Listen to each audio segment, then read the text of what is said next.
Assalamualaikum warahmatullahi wabarakatuh. Selamat datang di Pondok Pesantren As-Sunniyah, Jalan Ahmad Yani, kilometer 104, Desa Tambrangan, Kecamatan Tapin Selatan, Kabupaten Tapin, Provinsi Kalimantan Selatan.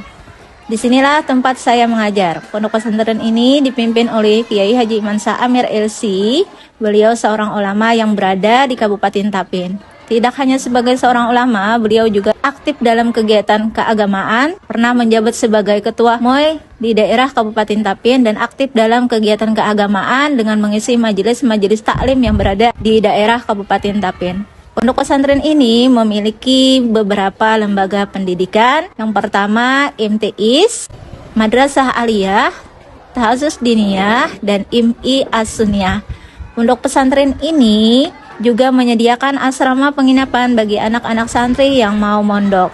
Pondok ini menganut sistem buka tutup bagi santri-santrinya. Kegiatan pembelajarannya untuk MTS dan MA masuk pada jam 7.30 untuk mengikuti kegiatan keagamaan pembelajaran Tahfiz Diniyah dengan menggunakan sistem kitab-kitab seperti fikih, tauhid, nahwu, hadis, sorab, dan lain-lain dengan menggunakan kitab-kitab klasik.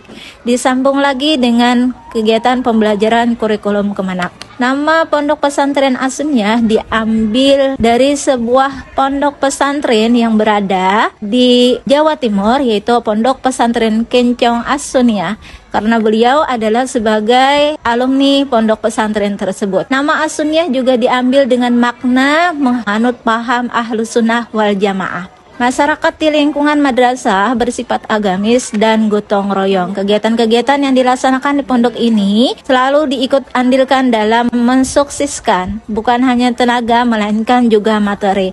Pondok pesantren ini di belakang sekolah memiliki beberapa kebun karet milik Pondok Pesantren As-Sunniyah Tambrangan. Assalamualaikum warahmatullahi wabarakatuh.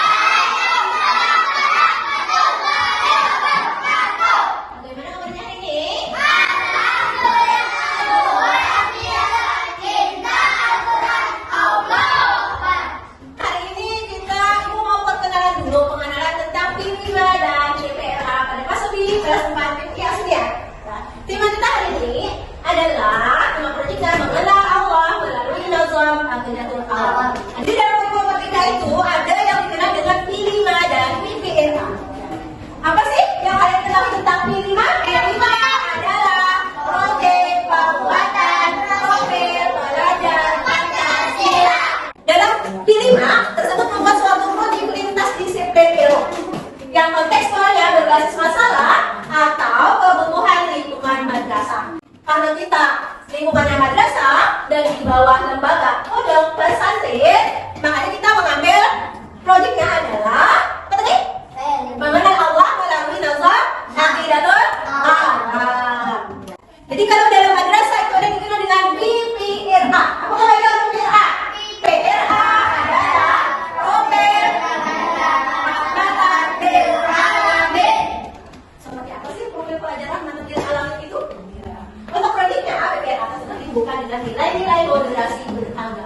Nilai moderasi beragama itu ada nilai berkeadaban. Artinya apa berkeadaban? Kita sebagai makhluk sosial harus beradab, memiliki akhlak yang baik.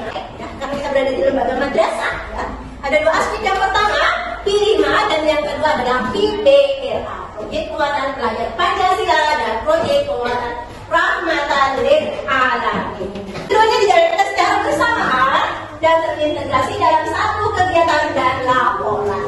Namun nantinya dalam penilaian atau asesmen atau rapotnya, proyek penguatan profil pelajar Pancasila dan profil rahmatan lil alamin memiliki asesmen masing-masing. Proyek P5 PPRA pada IMI As-Sunniyah, temanya adalah hidup berkelanjutan. Profilnya mengenal Allah dengan cinta Al-Quran dan menjaga kebersihan. Proyeknya, kegiatannya adalah kegiatan membaca aqidatul awam dan membaca surah Yasin serta tahlil bersama. Pengenalan nazam aqidatul awam. Jadi, Syekh Muhammad Al-Marzuki ini orangnya dari Mekah, berasal dari Mekah. Beliau mengarang sebuah kitab, itu tadi Sa'ir Nazam aqidatul awam. Ketika suatu malam beliau bermimpi dengan Rasulullah SAW. Dalam mimpi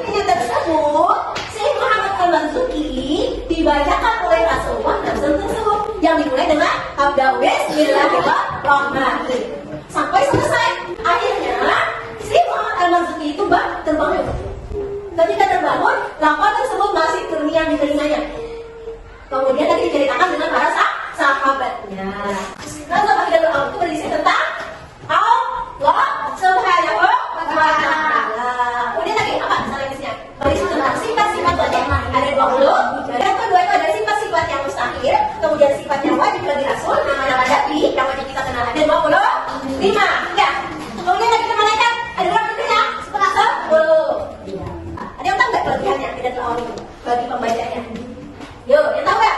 Kita baca sama-sama. 1, 2, 3. Barang siapa membaca atau menghafal contoh yang tersebut, maka dia akan dimasukkan ke dalam surga dan mendapatkan sesuatu yang dinyamainya berupa segala kebaikan yang sesuai dengan Al-Quran dan Hadis. Kalian yang kedua, kalau tahun ini baik dibaca sebelum memulai pelajaran agar orang yang belajar dibukakan pintu paham atau pintu pengertian. Kelebihan yang ketiga adalah barang siapa menjadikan nazar Hidayatul Awwal dan menjadikannya sebagai wirid harian, maka Allah akan memelihara keimanannya. Tujuan kita membuat proyek tersebut adalah diharapkan anak-anak mampu menjadi orang yang beriman dan bertakwa kepada Allah Subhanahu wa Ta'ala dimanapun ia berada, dan yang kehidupan beragama sesuai bangsa dan negara sesuai aturan yang berlaku. Yang kedua, tujuan proyek kita ini adalah pentingnya membaca Al-Quran. Ya, kenapa penting membaca Al-Quran? Al-Quran sebagai pedoman apa Jahrani? Al-Quran sebagai pedoman hidup. Iya, Al-Quran sebagai pedoman hidup kita. Untuk itu kita pelajari Al-Quran dan pahami isinya. Sebab Al-Quran mengatur segala aspek kehidupan. Jadi kita kata dua Ibu. Membaca nazam Hidayatul Awwal.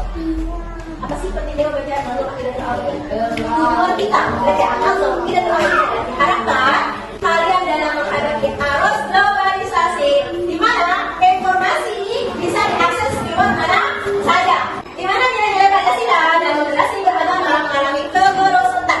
Nilai-nilai akhlak dan budaya yang ada di masyarakat juga mulai mendapatkan punah. Oleh karena itu, mulai sekarang diprogramkan dalam kurikulum merdeka ada P5 dan PPLA untuk bangsa Indonesia dalam bersikap dan bertindak tidak keluar dari nilai-nilai Pancasila dan moderasi beragama. Yang tadi ini kan? Yaudahlah, presentasi Ibu hari ini tentang pengenalan proyek pembelajaran Pancasila yang dikenal dengan P5 dan PPLA. Mungkin dari teman-teman kita ya. Wassalamualaikum warahmatullahi wabarakatuh. Ya, warahmatullahi wabarakatuh. Di sini saya ingin membicarakan tentang proyek P5 PPR. Jadi P5 itu proyek penguatan profil pelajar Pancasila. Karena kita di madrasah, jadi ada dua aspek, yaitu ada P5 dan PPRA. PPRA itu proyek pelajar rahmatan lil alamin. Jadi keduanya itu semuanya kan nanti dijadikan menjadi satu proyek. Namun dalam penilaiannya itu ada berbeda. P5 dalam penilaiannya atau dalam asesmennya PPRA. Jadi kalau dalam rapat itu ada berbeda. Jadi di sini karena kita sudah ada rapat terlebih dahulu ya Pak. Jadi sini ulun mengambil temanya hidup berkelanjutan untuk MP. Jadi dari hidup berkelanjutan itu topiknya mengenal Allah dengan cinta Al-Quran. Untuk proyeknya itu kan sudah ditentukan nyala, yaitu adalah membaca surah Yasin dan Aqidatul Awam, ditambah lagi di akhir nanti adalah tahlil. Kita bicarakan hari ini ada dimensi beriman dan bertakwa kepada Tuhan Yang Maha Esa. Salah satunya elemennya yaitu akhlak beragama dan akhlak pribadi. Elemennya nanti adalah pelaksanaan ritual ibadah itu akhlak beragama. Karena ulun mengambilnya pas B, jadi untuk akhir fase ini kita lihat dari P5. Nanti ada sudah ditentukan oleh modul untuk P5 ini sudah ditentukan akhir fasenya. Kemudian lagi ada elemen akhlak pribadi, elemennya merawat diri secara fisik, mental, dan spiritual. Akhir fasenya mulai membiasakan diri untuk disiplin, rapi, membersihkan dan merawat tubuh, menjaga menjaga tingkah laku dan perkataan dalam semua aktivitas. Setelah itu ulun ambil lagi ada 2 dimensi, yaitu adalah gotong royong. Membiasakan anak untuk hidup gotong royong. Di sini elemennya kolaborasi, sub elemennya adalah kerjasama. Jadi karena terintegrasi dengan PPRA gitu madrasah, jadi ada nilai profil pelajar rahmatul alamin. Di sini itu beriman dan bertakwa kepada Tuhan Yang Maha Esa, itu ada nilai PPRA-nya itu adalah berkeadaban atau ta'adub. Di situ sub elemennya adalah soleh, individual, dan disiplin. Menurut Buhan kelas 1 gimana? Kalau ngambil dari ini, dari elemennya ini. Anak beragamanya soalnya kan pasti itu. Cuman akhir pastinya nanti ya, kemudian melihat di P5 PPRA ada indikator tersendiri karena ini ulun mengambilnya akhir fase B, jadi berbeda sedikit. Aksinya di sini adalah membaca kitab Aqidatul Awam dan surah Yasin serta tahlil. Terakhir itu adalah refleksi. Refleksi itu ada penilaian. Jadi penilaiannya karena ulun belum hafal, jadi ulun mengambil penilaian itu pada mata pelajaran ulun. Nah, jadi kalau Buhan wali kelas itu karena kesehariannya bersama anak-anaknya itu mengambil penilaiannya untuk anaknya tersendiri. Mungkin ada tanggapan dari yang lain, silakan. Demikianlah pembahasan kita tentang P5 dan PPRA hari ini. Tidak ada pertanyaan. Wabillahi taufiq wal hidayah. Wassalamualaikum warahmatullahi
kita ingin refleksi kegiatan akad akwa kemarin. Kalau menurut saya refleksinya kayak ini, kan anak kita itu ada yang cara terutama untuk anak laki-laki. Kalau untuk anak perempuan insya Allah aman ya. Untuk anak laki-laki itu kalau bisa pertama dulu anak-anak itu dibentuk barisan biar kelihatan rapi. Yang kedua tentang berseteru ya, belajar. Jadi untuk yang kedua itu untuk guru pendampingnya kalau bisa itu jangan semua berada di belakang, bagi ada yang di samping siswanya, ada yang di depan juga, agar anak-anak itu bisa terkontrol dalam pelaksanaan. Ya, jadi yang istilah ya yang berbicara, yang fokus ke anak. Kemarin kan guru kelas 1 sudah ada berkomentar ya tentang ini. Kalau sudah acaranya selesai, agar anak-anak tertib itu dalam bubarannya itu harus diumumkan dulu siapa dulu yang bubarkan supaya anak tidak melakukan hal-hal yang seperti dorong-mendorong, dan kemudian ada jadi anak itu tertib dalam kalau sudah pembelajaran itu selesai, pelaksanaan sudah selesai. Untuk kegiatan berikutnya agar lebih terarah dan lebih baik lagi. Berapa saya mungkin dari kalian seperti apa? Menurut saya mungkin meskipun laki-laki dan perempuan itu dibedakan, mereka harus ke kelas. Jadi kalau perempuannya ke kelas, akan nggak bisa minta karena satu di sana, dia harus cewek-cewek apa kelas dulu kita. Iya, gitu. Belum dulu yang kecil dulu ya. Mungkin terakhir refleksi kegiatan kemarin, mungkin untuk minggu ini insya Allah kita laksanakan lebih baik. Assalamualaikum warahmatullahi wabarakatuh.